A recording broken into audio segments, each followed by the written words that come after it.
కడుపు నొప్పి లేచి రామన్న నా ఆరోగ్యం మంచిగా లేదు స్వామివారికి చెప్పవా అని నాకు ఫోన్ చేసినప్పుడు నేను స్వామివారికి చెప్పకముందే ఆ మనిషి ఎలా ఒక చిన్న ఉదాహరణ చెప్తాను.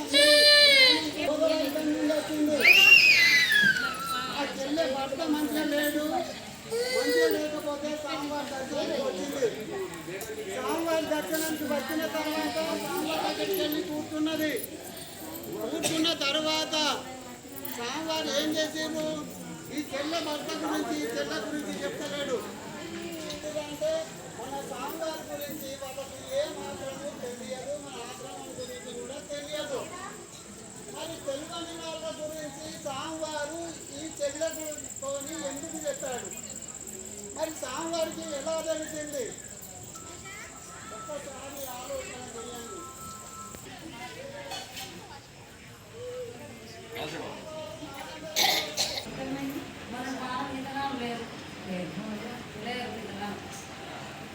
చనిపోయేటానే ఆ చెల్లె లేచి కూర్చున్నది బిడ్డ. ఎప్పుడైతే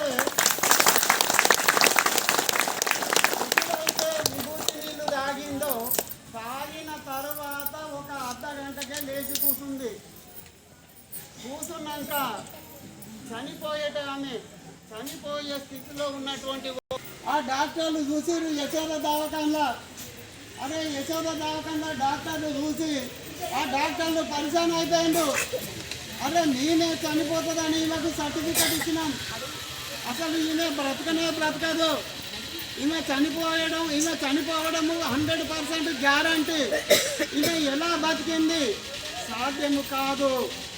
కానీ డాక్టర్లే వాళ్ళే మీటింగ్ పెట్టుకొని వాళ్ళే పరిశాన్ అయిపోయారు. వాళ్ళకి ఏమీ అర్థం కాలే, ఏమీ తెలియక వాళ్ళు ఏమన్నారంటే, బిడ్డ మీకు ఏదో ఒక దేవుడు. ఈ డాక్టర్ దగ్గరికి వెళుతాము. ఎందుకు వెళుతాము? మనము మంచిగా కావాలని వెళుతాము. మరి ఆ చెల్లె మంచిగా అయిందా డాక్టర్ దగ్గరికి పోతే? కాలేదు. మరి చనిపోయేటటువంటి చెల్లె మీద లేకుండా మనము మంచిగా అవుతాం.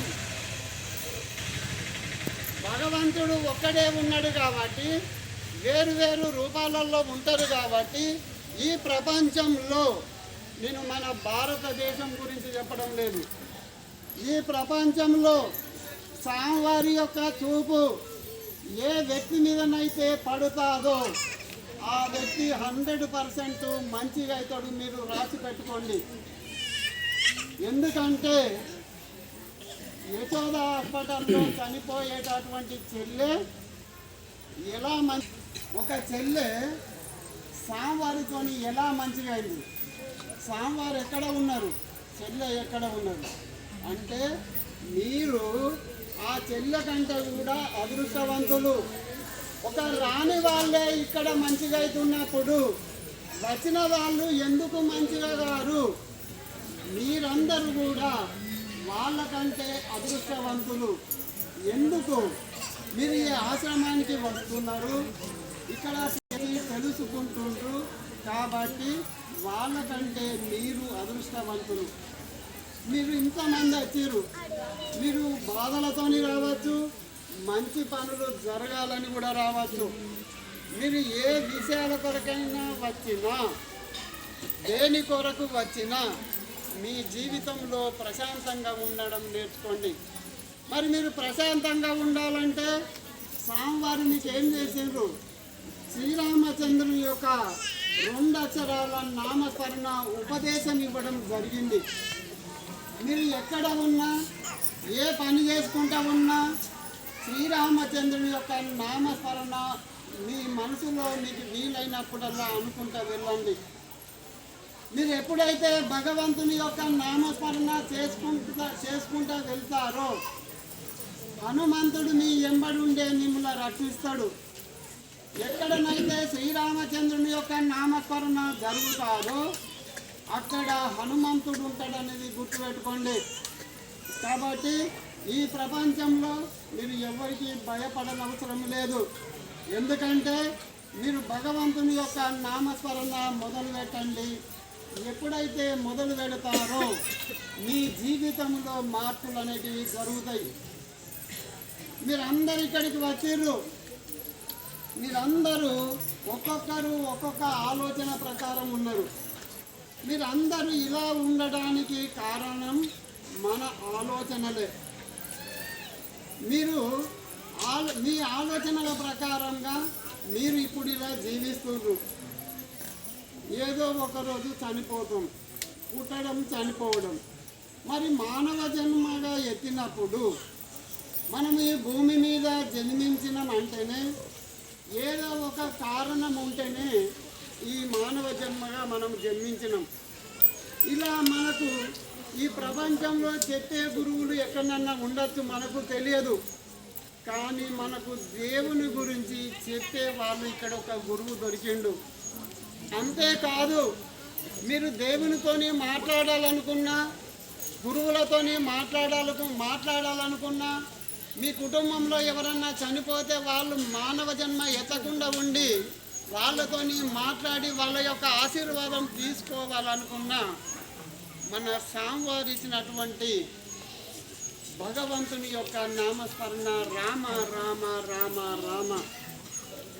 మీరు ఎప్పుడైతే ఈ నామస్మరణ ప్రతిరోజు చేసుకుంటా వెళుతారో మీరు దేవునితో మాట్లాడతారు, గురువులతో మాట్లాడతారు. మీకేమి కావాలో అవి కూడా మీకు అనుకున్నట్టుగా అన్నీ జరుగుతాయి అనేది గుర్తుపెట్టుకోండి. మీరు ప్రతిరోజు మీరు నామస్మరణ చేయండి. నామస్మరణ చేసే ముందు మీ జీవితానికి ఏమి కావాలో కోరుకోండి. మీరు ఎప్పుడైతే నామస్మరణ చేస్తారో 2 కళ్ళు మూసుకొని మీ మనసుని 2 కళ్ళు మూపల మధ్యన ఉంచి స్వామివారు మీ ముందు ఉన్నాడు అనుకొని మీ మనసును స్వామివారి యొక్క పాదాల మీద పెట్టి నామస్మరణ చేయండి. చేసే ముందు మీకు ఏమి కావాలి, మీ ఆరోగ్యం మంచిగా లేదా, మీకు అప్పులు ఉన్నాయా, లేకుంటే ఇంకేమైనా ఆస్తులు కావాలన్నా, డబ్బులు కావాలన్నా, ఏమి కావాలో కోరుకొని నామస్మరణ చేయండి.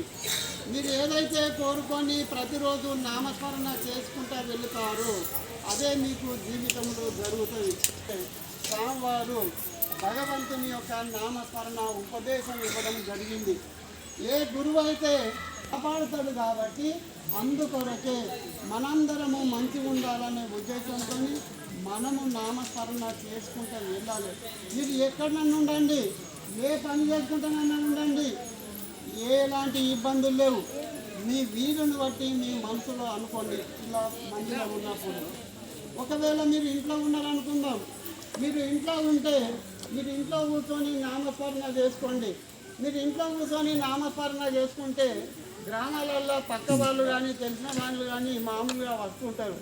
అలాంటప్పుడు మీరు నామస్మరణ చేసేటప్పుడు వాళ్ళు వస్తే అరే ఈ అక్క ఈ అన్న ఏదో చేస్తుంటారేమని అనుకుంటారు. అలాంటప్పుడు గొల్లెం పెట్టుకొని ప్రశాంతంగా మీ ఇంట్లో కూర్చొని నామస్మరణ చేసుకోండి. మీరు చేసే ముందు మీరు ఎప్పుడైనా గుర్తుపెట్టుకోండి, పక్క వాళ్లకు ఇబ్బంది పెట్టకండి, ప్రకృతికి ఇబ్బంది పెట్టకండి, మీ పర్సనల్ విషయాలను ఎవరికి చెప్పకండి, ఉచితంగా సలహాలు ఎవరికి ఇవ్వకండి. మీ శత్రువులు ఎవరన్నా ఉన్నట్టయితే వాళ్ళను చూసి కూడా మీ మనసులో సంతోషపడండి. వేరే వాళ్ళ జీవితాల్లోనికి తొంగి చూడకండి. దేవుడు మీ అందు ఉండి మీకు ఏమి కావాలో అవన్నీ మీకు కల్పిస్తూ మిమ్మల్ని ముందుకు నడిపిస్తాడు. మీరు ఉన్నంత వరకు మీ కుటుంబము సుఖ సంతోషాలతో బ్రతికే అవకాశము భగవంతుడు గురువు రూపంలో మీకు దారి చూపిస్తాడు. దానిని మనం ఉపయోగించుకోవాలి. అది మనం పక్కకు పెట్టి ఎక్కడెక్కడనో మనం ఇబ్బందులు పడకుండా ఆ చెల్లె ఏ మాలలు వేసినా, ఇంకా పూజలు చేసినా, ఏది చేసినా ధ్యానం చేసే వాళ్ళు కూడా ఉంటారు. ధ్యానం చేసేవాళ్ళు గంటల తరబడి చేస్తూ ఉంటారు. కానీ ఏ గంటల తరబడి చేసుడు ధ్యానం అవసరమే లేదు. ఏ ధ్యానం అవసరం లేదు. నామస్మరణ మీరు నామస్మరణ మొదలు పెట్టిరంటే ధ్యానంలోనికి వెళుతారు. కాబట్టి ధ్యానం అనేది అవసరం లేదు, నామస్మరణ అవసరము. ఒకవేళ ధ్యానము గంటల తరబడి మీరు చేసిర్రు అనుకోండి, మీకు మధ్యన ఏదైనా ఇబ్బందులు ఎదురైతే ఆ సమయంలో మిమ్మల్ని మంచిగా చేసేటువంటి గురువు దొరకడు. అలాంటప్పుడు మీరు ఇబ్బందుల పాలవుతారు. అందుకనే అలా ఇబ్బందుల పాలు కాకుండా మీరు భగవంతుని యొక్క నామస్మరణ చేసుకుంటూ వెళితే మీరు ఈ భూమిని ఒక కుర్చీలో కానీ మీకు ఎట్లా వీలైతే అట్లా కూర్చొని నామస్మరణ చేయండి. నామస్మరణ చేసే ముందు మీ కుటుంబము ధనవంతుల్లాగా బ్రతకాలంటే మీకు ఏమేమి కావాలో దేవుణ్ణి కోరుకోండి. కోరుకోవడంలో తప్పు లేదు. నువ్వు కోరుకుంటే దేవుడు కల్పిస్తాడు. కాబట్టి కోరుకొని నామస్మరణ చేసుకుంటూ వెళ్ళండి. మొన్న ఒక చెల్లె ఇక్కడికి వచ్చి చెప్పింది, ఆమె ప్రతిరోజు 3:30కు లేచి 3:30 నుండి 4:30 వరకు 1 గంట నామస్మరణ చేస్తుంది. 11 రోజుల తర్వాత ఆ చెల్లె డైరెక్ట్గా ఇక్కడ 3వ కన్ను నుండి శత్రువులను చూడడం జరిగింది. ఆమెతోని మంచిగా ఉంటూ ఆమెకే చెడు చేస్తున్నారు. ఆమెకు తెలియదు పాపం. ఎప్పుడైతే నామస్మరణ శ్రీరామచంద్రుని యొక్క నామస్మరణ మొదలుపెట్టిందో 11 రోజుల తర్వాత ఆమె డైరెక్ట్గా ఇక్కడ నుండి 2 శత్రువులను చూడడం జరిగింది. ఆమె 100 మంది ముంగట ఇక్కడ చెప్పడం జరిగింది.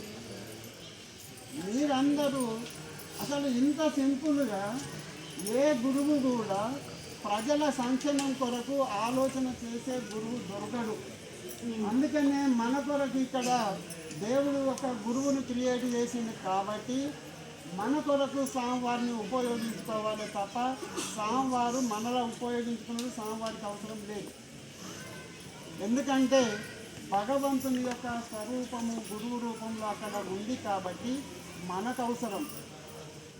కాబట్టి మీరందరూ మీరు అనుకోవచ్చు, మీరేమనుకుంటారు, స్వామివారి దగ్గరికి వెళ్ళాలి, స్వామివారికి అన్ని విషయాలు చెప్పాలి, మేము మంచిగా అవుతాం, మేము 4 వారాల నుంచి వస్తున్నాం, స్వామివారు మౌన దర్శనం ఇచ్చిండు, అది మాకు మౌన దర్శనం అవుతుంది, మాట దర్శనం దొరుకుతలేదని ఇలా నానా రకాలుగా ఒక్కొక్కరు ఒక్కొక్క రకంగా మాట్లాడడం జరుగుతుంది. మీకు ఏ దర్శనం అన్నా కానీ ఇక్కడికి వచ్చిందంటేనే మీకు అన్నీ అనుకున్నట్టుగా జరుగుతాయి. బిడ్డ ఇది గుర్తుపెట్టుకోండి, బండ గుర్తు 100% ఇది రాసి పెట్టుకోండి. మీరు స్వామివారికి చెప్పినా మంచిగా అవుతారు, స్వామివారికి చెప్పకపోయినా మంచిగా అవుతారు, స్వామివారు మీకు దర్శనం ఇచ్చినా మంచిగా అవుతారు, స్వామివారు మీకు దర్శనం ఇవ్వకపోయినా మంచిగా అవుతారు. మీరందరూ లోపలికి వెళ్ళినాక రేపు అక్కడ డోర్ దగ్గరికి వెళ్ళగానే కొంతమందిని స్వామివారు ఏం చేస్తాడు, మళ్ళీ వారం రాపోద్దిగాని అంటారు. అనగానే మీకు అర్థం కాదు. అర్థం కాక బాధపడుకుంటూ నేను ఎక్కడ నుండి వచ్చినా నన్ను స్వామివారి దగ్గరికి రానియలేదు, ఇదేంది అని మీకు ఆలోచన వస్తుంది. అలా అంటుంటారు. మీకు ఆ డోర్ దగ్గర నుండి పంపిందంటే దాని అర్థం ఏంది, స్వామివారి యొక్క చూపు మీ మీద ఉంటుంది. మీ చూపు స్వామివారి మీద లేకున్నా పర్వాలేదు. మీరు ఏదైతే చెప్పాలని అక్కడికి వచ్చినారో అన్ని విషయాలు స్వామివారికి అక్కడ తెలిసిపోయినాయి కాబట్టి అవి మంచిగా జరిగేటట్టుగా స్వామివారు చూస్తాడు. కాబట్టి మీరు స్వామివారిని చూడకుండా పర్వాలేదు, బిడ్డ మళ్ళా రాపోని అని స్వామివారు మీకు చెప్పడం జరిగింది.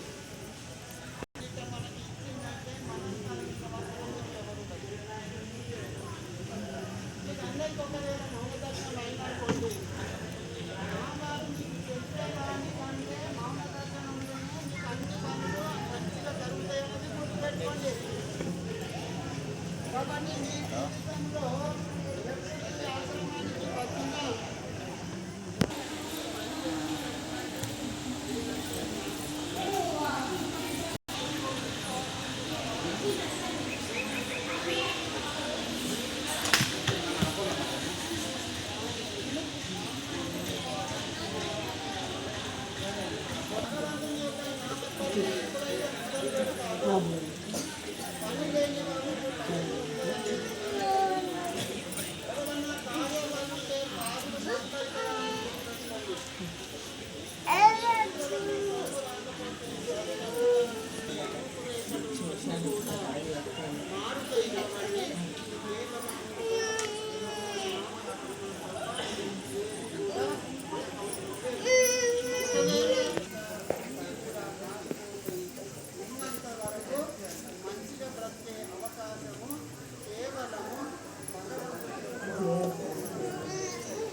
మారే అవకాశం ఉంది.